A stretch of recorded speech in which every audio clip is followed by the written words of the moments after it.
अध्याय 7। क्या निराश हुआ जाए? निबंध अध्ययन से पूर्व। अरे, खाने के लिए टिकट लेना जरूरी है। चलो चलो, यहाँ कौन देख रहा है इतनी भीड़ में। यही टैक्स भविष्य में योजना के तहत हमें पुनः प्राप्त हो जाएगा। निबंध का मूल तत्व: हमारे जीवन जीने का आधार भ्रष्टाचार नहीं शिष्टाचार होना चाहिए। समाचार की खबरें सुनकर मेरा मन बैठ जाता है, क्योंकि समाचार पत्रों में ठगी, डकैती, चोरी, तस्करी और भ्रष्टाचार के समाचार भरे रहते हैं। आरोप प्रत्यारोप का कुछ ऐसा वातावरण बन गया है कि अब ऐसा लगता है देश में कई ईमानदार आदमी रहा ही नहीं है। हर व्यक्ति को संदेह की दृष्टि से देखा जा रहा है। जो जितने ही ऊंचे पद पर है, उनमें उतने ही अधिक दोष दिखाए जाते हैं। एक बड़े आदमी ने मुझसे एक बार कहा था कि इस समय सुखी वही है जो कुछ नहीं करता। जो कुछ करेगा तो उसमें लोग दोष खोजने लगेंगे, उसके सारे गुण भला दिए जाएंगे और दोषों को बढ़ा चढ़ाकर दिखाया जाने लगेगा, क्योंकि दोष अधिक दिखता है, गुण बिल्कुल नहीं। स्थिति अगर ऐसी है तो निश्चय ही चिंता का विषय है। क्या यही भारतवर्ष है जिसका सपना तिलक और गांधी ने देखा था? रविंद्रनाथ टैगोर और मदन मोहन मालवीय का महान संस्कृति सभ्य भारतवर्ष किस अतीत के गहवर में डूब गया। आर्य और द्रविड़, हिंदू और मुसलमान, यूरोपीय और भारतीय आदर्शों की मिलन भूमि, मानव महासमुद्र क्या सूख ही गई? मेरा मन कहता है ऐसा हो नहीं सकता। हमारे महान मनीषियों ने सपने का भारत है और रहेगा। यह सही है कि इन दिनों कुछ ऐसा माहौल बना है कि ईमानदारी से मेहनत करके जीविका चलाने वाले निरीह और भोले भाले श्रमजीवी पीस रहे हैं। झूठ और फरेब का रोजगार करने वाले फल फूल रहे हैं। ईमानदारी को मूर्खता का पर्याय समझा जाने लगा है।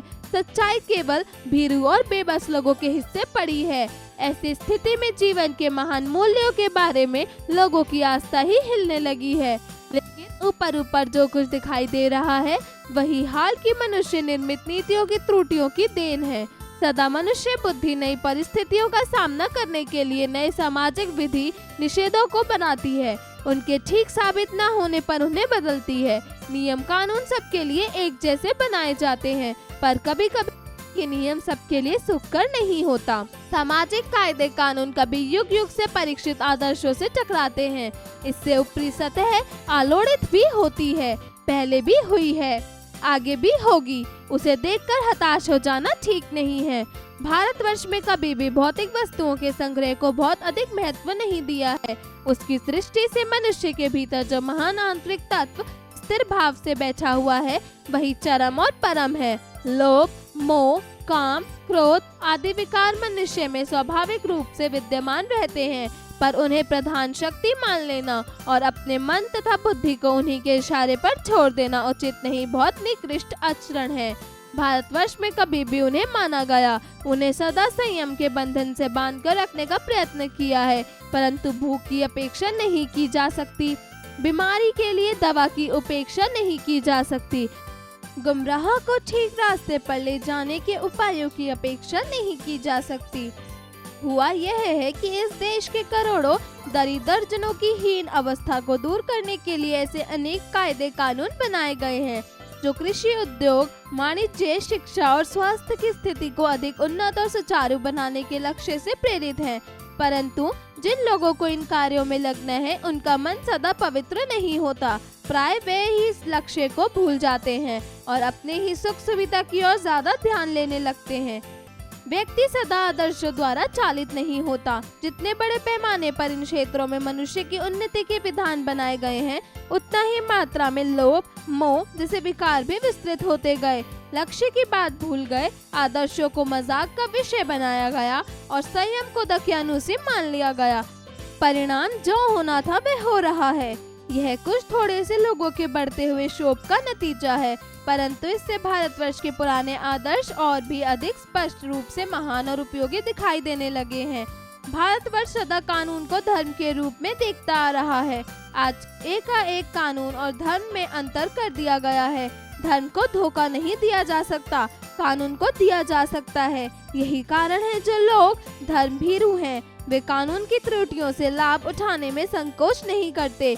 इस बात के परिणाम खोजे जा सकते हैं कि समाज के ऊपरी वर्ग में चाहे जो भी होता रहा हो, भीतर भीतर भारतवर्ष अब भी यह अनुभव कर रहा है कि धर्म कानून से बड़ी चीज है। अब भी सेवा, ईमानदारी, सच्चाई और आध्यात्मिक के मूल्य बने हैं।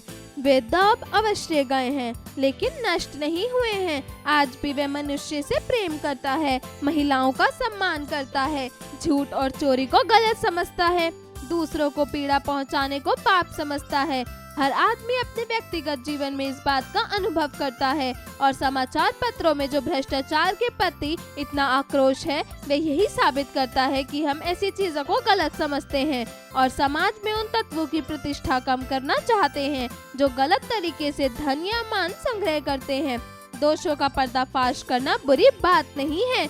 बुराई यह मालूम होती है कि किसी के आचरण के गलत पक्ष को उद्घाटित करके उसमें रस लिया जाता है और दोषोद्घाटन को एकमात्र कर्तव्य मान लिया जाता है। बुराई में रस लेनी बुरी बात है, अच्छाई में उतना ही रस लेकर उजागर ना करना और भी बुरी बात है। सैकड़ों घटनाएं ऐसी घटती हैं जिन्हें उजागर करने से लोक चित्त में अच्छाई के प्रति अच्छी भावना जगती है।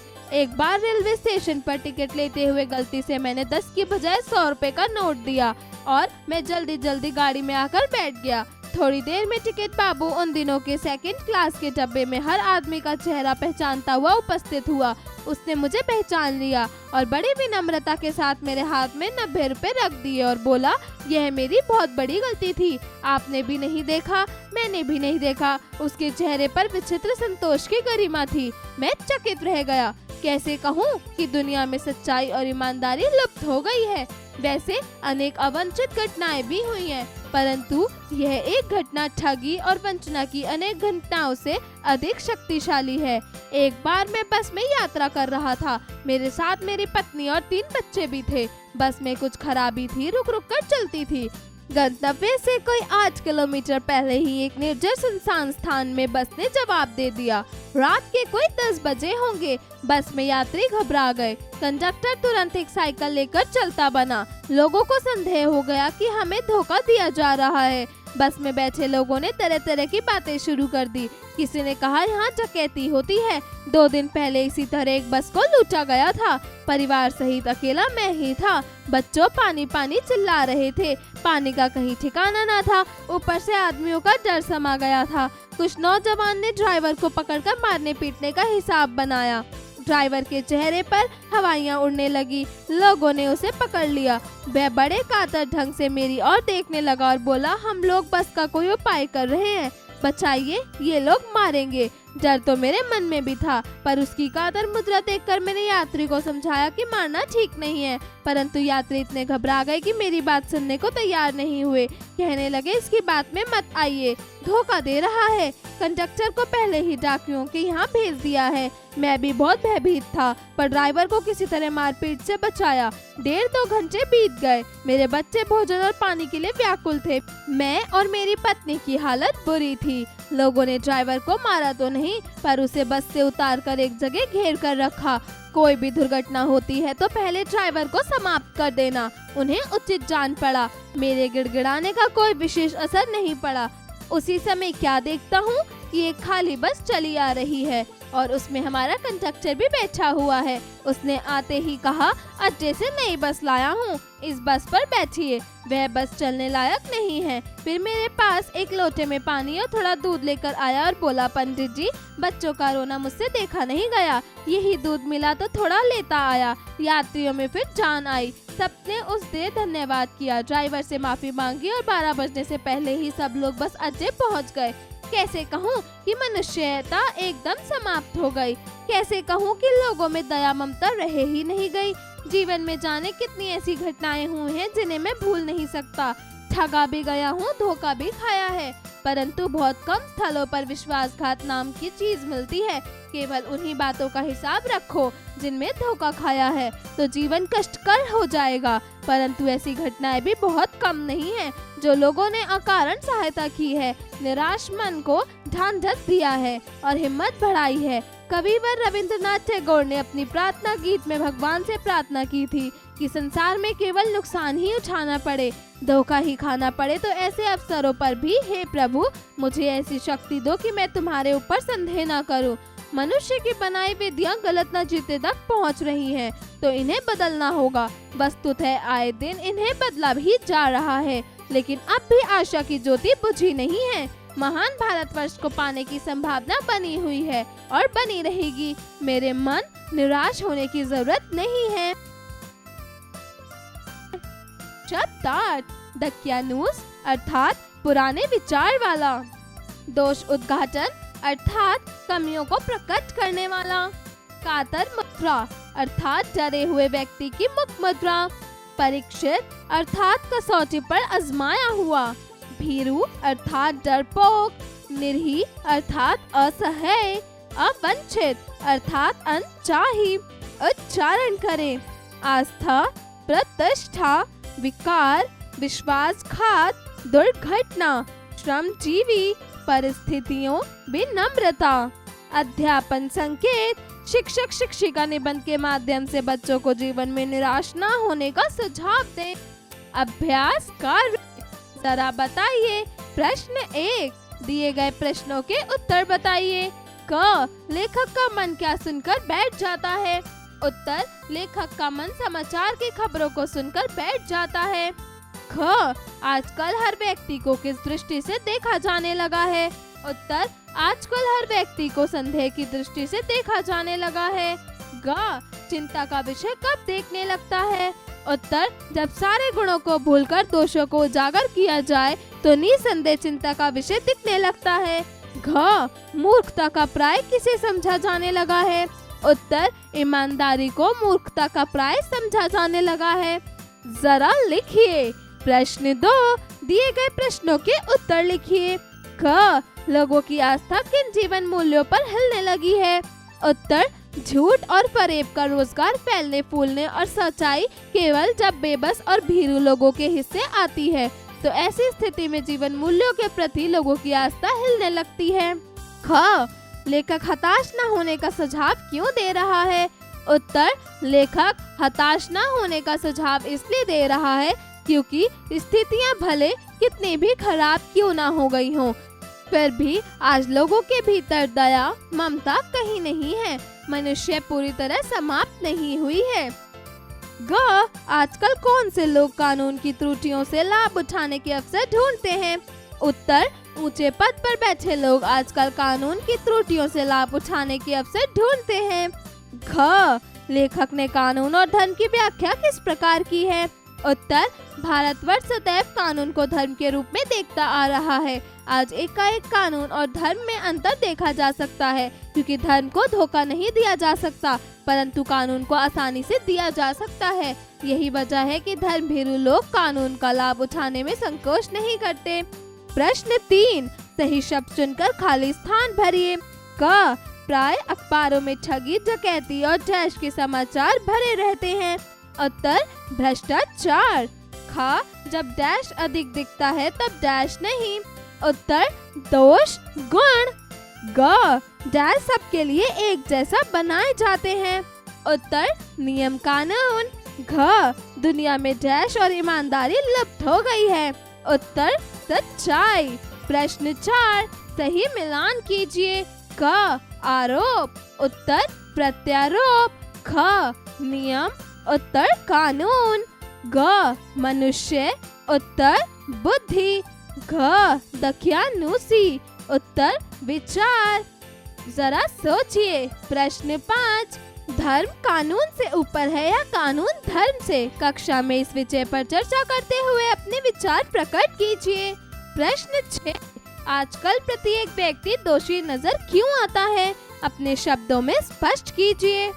प्रश्न 7, भ्रष्टाचार की जड़ें समाज में अपनी पकड़ बनाती जा रही हैं। इस कथनानुसार अपनी सहमति एवं असहमति को कारण सहित व्यक्त कीजिए।